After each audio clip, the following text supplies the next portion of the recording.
I'm going to talk about this subject called Ceblish and what is Ceblish.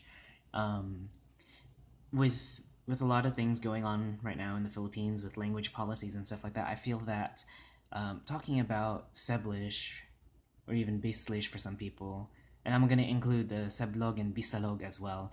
I feel that it's relevant to talk about this subject and what is going on with the main society that's happening in the Philippines, because it's not just affecting this particular regional language, Cebuano, but it also affects other languages that are increasingly feeling the pressure of dominant languages. And dominant languages, I'm including English and the so-called Filipino, which is still a dialect of Tagalog, so to speak. But yeah, anyway, Ceblish and Ceblog, Bislish, all that stuff, these are portmanteaus of two words. And a portmanteau is just like a combination of two words, right? Cebuano and English. Or Bisalog would be Bisaya and Tagalog, right? So they're just a combination of those, a portmanteau of the two words. So what is it? And mind you, have some humor for this, all right? Because this is the video that you're watching created by yours truly. All right, so Ceblish. Ceblish is a disease. It is a bad cancer. A very, very bad cancer, and it's gonna kill, right? It is the inability to speak Cebuano, and it's also a speech impediment for Cebuano speakers. But why? Why is that? Well, Cebuano speakers, a lot of them say, especially in Cebu, especially in those that you see in the media, the news, whatever, right? They will say they speak Cebuano. They say that they're very Bisayang dako or bisdak or whatever, right? But guess what? Can they really communicate in Cebuano? And I'm meaning in pure Cebuano, without any loan words or help from another language? Because it's also evidence of lacking fluency in Cebuano, meaning another language is needed in order to communicate. So they need help from another language because they are not fluent in the other language, which is really sad. It means that if you speak Cebuano, yeah, you have to use another language to help you, such as English or even Tagalog for that matter. It's just evidence that you can't. It's showing that you can't even think of your own vocabulary, your own grammar, your own verbs, anything like that. So you have to ask help from another language, or you need help of another language to help you communicate, which shows that you're not fluent in the other language. So, which is really bad, but that's why I said it's a disease. And why? Because a lot of people do this. A lot of people in mass media do this. And the triggers would be, things like changes in borrowing and lexicon. Well, when you hear another dominant language, right, out in the streets, you always get exposure to it.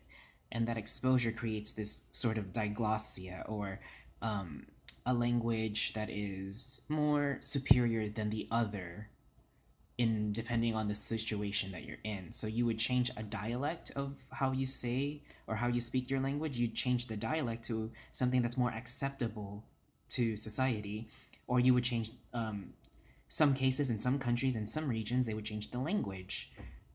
It's not just the dialect, but they would change the language depending on the situation.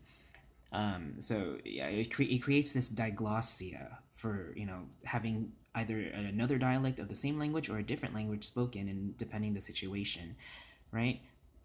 And that in turn creates this kind of socioeconomic class divide. Right? It's a class stratification, because those who speak the high language or the more accepted socially outside language are deemed to be more rich, more educated, more well-to-do than those who are struggling with in another language, or the language of the poor, so to speak, right? And that goes under the education disparity, right? Mass media, they also do that too. People that want to look good on TV, people that want to create this sort of image, a reputation for themselves, that they will use one register of a language or a dialect, and that influences how that culture will be, right? It also influences the sociocultural inequality, the sociocultural divide.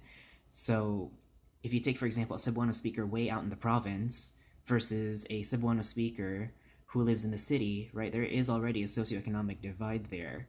And with that divide, both of them speak two different dialects of the same language, right? However, the one from the city may be a little more posh and high class and materialistic, and they might start using some of the higher or the more prestige language, which would probably be things like Filipino or English, whereas the poor man out in the province probably uses just the pure version of Cebuano because they weren't educated in another language. They weren't exposed much to the high or the more dominant language out there. In return, though, it's sad because the city person who speaks that pidgin, so to speak, it's a pidgin, not a Creole. Maybe it is a Creole. I don't know, but that sort of mix language grew up that way for most of their life, that they probably don't even know the real or the root or the native or the indigenous words of the Cebuano language, so they have to use English or Tagalog to help them communicate. It's another sad deal. But anyway, this is just my little rant of what is Ceblish part 1. The next video for this, part 2, I'll show you examples and why it can kill, or why it can be a good thing and why it can be a bad thing, because languages, you gotta understand too that languages are always changing, and if a language changes too much, it's bad. But the natural flow is languages are always changing, although if it's changing to a point where it's going to die down in favor of another prestige language, then we kind of need to worry about it. And I'll show you some examples on the next video.